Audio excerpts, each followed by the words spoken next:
Hello everyone and welcome back to another video. I know a lot of you have been asking for more Survival Hunter content on the channel, so that is what I'm here to do. I'm here to bring you some more Survival Hunter. This is my first video on survival in a little while, but it's been so enjoyable right now, so explosive and high tempo and exciting, exhilarating even, that I had to make a video on it, even just discussing kind of how it's operating right now, why you should want to play it. And yeah, that's what I'm kind of here to do on this first video. I am still refining. I do want to do a more in-depth guide, definitely like coaching kind of level thing going forward. But this is going to be more so a discussion of how the spec is working right now, and as well as like stat distributions, talents, setups, all that kind of stuff, crafting gear, everything. So we're going to cover all that. And I'm just going to let this video play, and you guys can see a little bit of the gameplay as it's unfolding. Now, I will say two things. So, first of all, right now I do have the new tier set. So, I was using the old tier set before, and it was fine. It was still doing good damage, but the new tier set is definitely a lot better. And it makes the rotation a little bit more poppy, a little bit more interesting. So, that's good. And then also, I'll just kind of explain how the tier set really works. So, the tier set increases your bomb damage by 10% flat. And then also, when you're, to give you a basic overview, when you use kill command, it increases the damage of your bomb to the next single target that you kill commanded. So it's a single target bomb increase, right? So your kill command increases the damage of your bomb. Your bomb then increases the damage of your kill command, of your next kill command. And then also you get a reduction on your bombs as well with the tier set. So kill command increasing bomb increasing kill command damage. It's not, though, playing the way that you would think, where you'd think, oh, it's probably Season 4 of Shadowlands all over again. It's actually a lot better than that. It's similar, it's akin to, but it is not only kill command and bomb the way that it was in Shadowlands Season 4. It's way better. It's a lot more, like, nuance to it. You're doing a lot more things in the rotation as well. So, it's been really, really fun to play. It's like a better version of Season 4 Shadowlands. Now, there are two builds. You can play the non-cooldown build, which I haven't played since getting the new tier set. I played it when I had the old tier set, and it didn't really pop for me. But it's because I think you need the new tier set, you need the bomb reduction and stuff like that for it to really come online, because you want to just be bombing a lot. But I'm playing with the cooldown build. So I'm playing with Coordinated Assault, Death Chakra, and Fury of the Eagle, Explosive Shot, that kind of stuff. And that's where a big bulk of my damage is coming from, and that's where I'm getting a lot of my bombs from as well. So I will try the non-cooldown build. I just haven't done it yet since getting the new tier set. So the way in which I'm doing my damage, like I'm going into combat, right, and I'm wanting to, so I have a 30-second cooldown, which is Explosive Shot, and then I have two 45-second cooldowns, which is Death Chakram and Fury of the Eagle. They line up together. And then I have Coordinated Assault, which is a 2-minute cooldown. So you have a couple cooldowns to juggle, but it's not so bad because they don't always line up. So it makes it quite, like, comfortable. But you do have to pay a bit of attention to how you're playing. That's for sure, because you need to make sure that everything lines up nicely. So, Explosive Shot does a big explosive amount of damage, but it's on a delayed timer, so you can apply it to a mob, and then you can Death Chakram when everything's stacked up.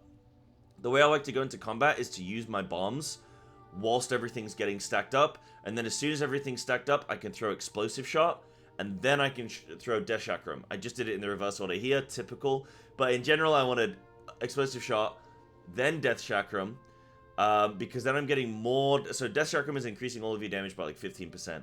So you want to try and fit as many abilities into that like 8 to 10 second window as you possibly can.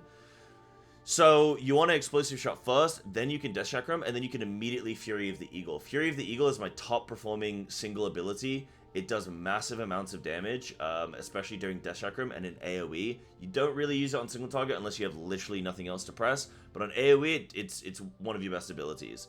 So that's what I'm trying to do. Now, Explosive Shot doesn't always line up with your Death Chakram because one is a 45-second cooldown, one is a 30-second cooldown.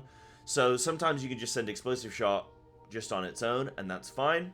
But that's basically where a lot of my damage is coming from, is Death Chakram into Fury of the Eagle plus Explosive Shot. I'm then trying to get through a couple of bombs, but also I want to get my Coordinated Assault on cooldown, and I want to use the Kill Shot during the Death Chakram window. Kill Shot now cleaves onto multiple targets, 3. So, and it does like over 200k hits sometimes, so it's really big damage. And if you can get it in the Death Chakram window, it's even better.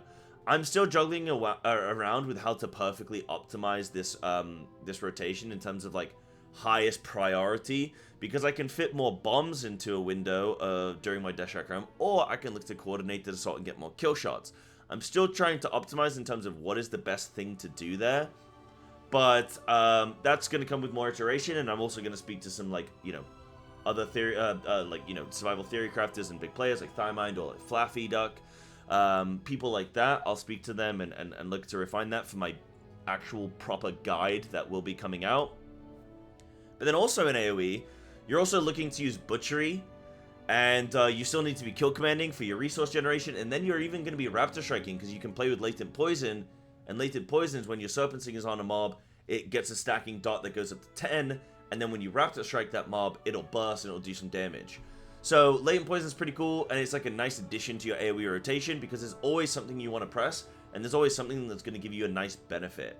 So, you know, you got your cooldowns that you're working on, and then outside of that, you're going to be bombing as much as you can. And then you can use Butchery, which also reduces the cooldown of your bombs, which is really good and does like a big AoE cleave. And then on top of that, you kill commanding for energy. Now, you're not Serpent Stinging in AoE. This is an important thing. You're not Serpent Stinging in single target or in AoE, because your Raptor Strike applies your Serpent Sting for you in single target.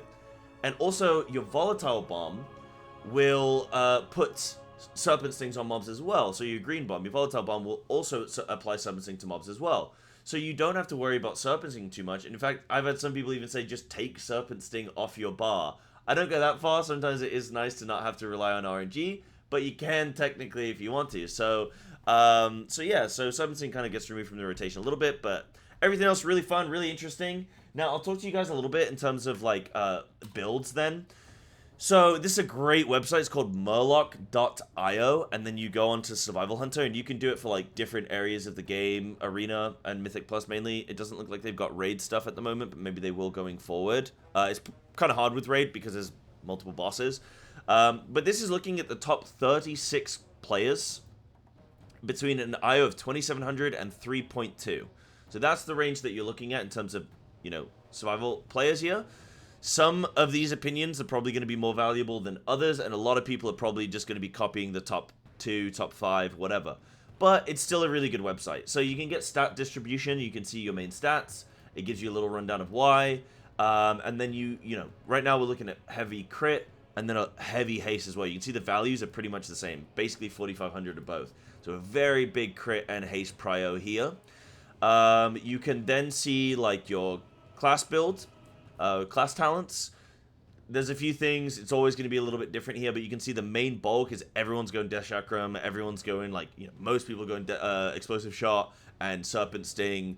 Some people going Latent Poison. Some people going Hydro Bite. I'm actually against Hydro Bite. I don't really see the point in doing it necessarily, because you can apply it in other ways, but maybe some guys at the top have figured out a very good value for it, so that's cool. That's fine. Then, in terms of the actual build itself, so this is the main build that's being used is the cooldown build. It looks like, because you got Fury of the Eagle, you got Coordinated Assault, all that kind of stuff. Here, no one's really playing, or not as many people are really playing Mongoose Bite, I would say. I think trying to incorporate Mongoose Bite into this is really hard. Now, Mongoose Bite on Tyrannical Week, sure, can be probably pretty good, but I find it really hard with everything else that's going on, and the urgency of wanting to do so many kill shots and bombs and stuff like that. Mongoose Bite rotation just seems really difficult, and you're not really gaining much in AoE. It would only really just purely be for single target that you're going to gain any value from that. And even then, there's a lot that you want to do on single target as well, so that can be kind of hard. But the build in general is this.